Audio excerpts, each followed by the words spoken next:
Understanding nature through reductionism is the topic that the four physicists discussed in their panel discussion. The question was, is nature understandable using reductionism as the tool for understanding it? The physicists took a very reductionist approach as they began this discussion. They started by defining the words nature and reductionism. Throughout the discussion, nature implied reality, and reductionism was beginning an analysis at a more primitive level. Understanding some parts of nature can be easy using reductionism.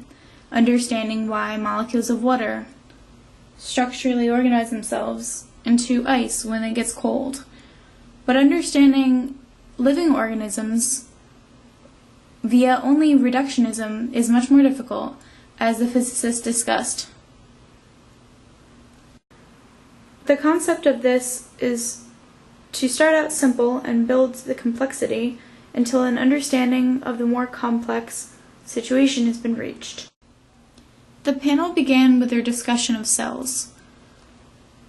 Cells have been explored and understood using quantums of light and quantum mechanics.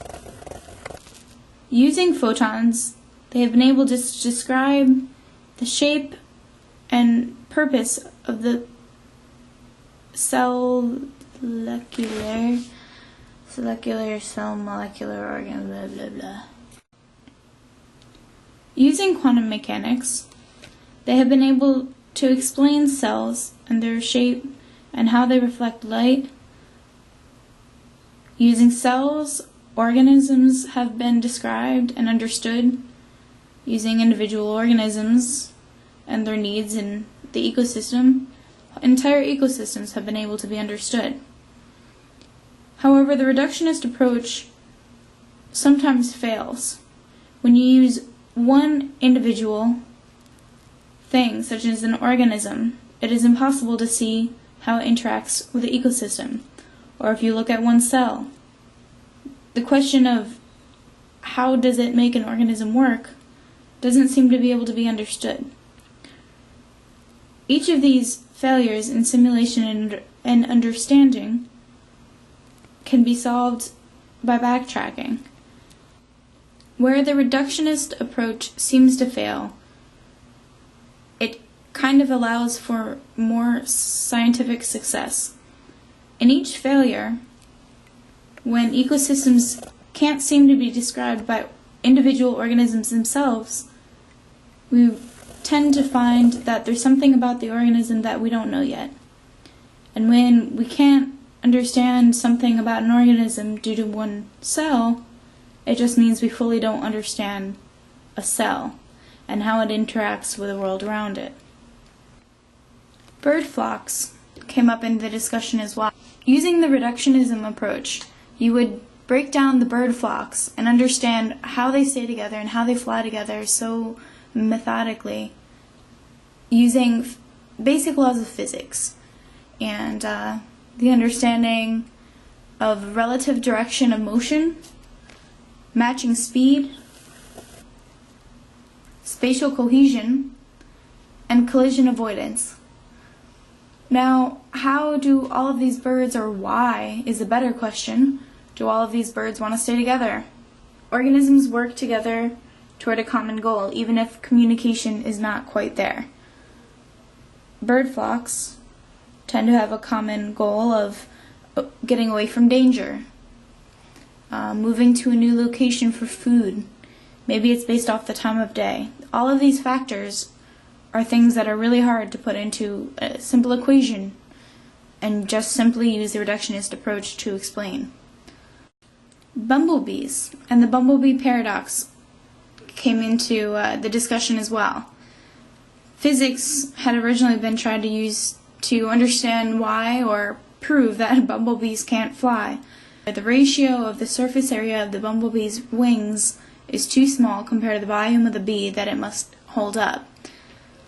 It doesn't seem possible using the laws of physics that bumblebees should be able to fly, Simply the force of gravity is too strong on them, and their force upward due to their wings is not strong enough to overcompensate that. And as scientists have tried to simulate bumblebees, they had not been successful. This was a simulation failure and a very important thing that happens in science. Why would it have failed? Now, studying fluid mechanics and understanding vortex shedding, the flexibility of their wings allow a certain amount of compensation, and all of these factors together, despite what basic laws of physics try to prove or prevent, these factors are the reason bumblebees can actually fly despite what the laws of physics initially appear to describe. So retroactively, understanding these factors can actually help redefine and understand the laws of physics. So that's like reverse reductionism. Even understanding and grasping the more physical level of reductionism, science, and the world around us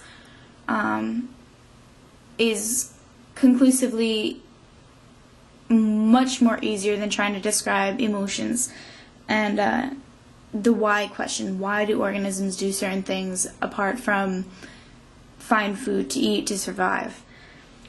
Emotions are due to chemicals and to the way our body has received the world around us and responds to it.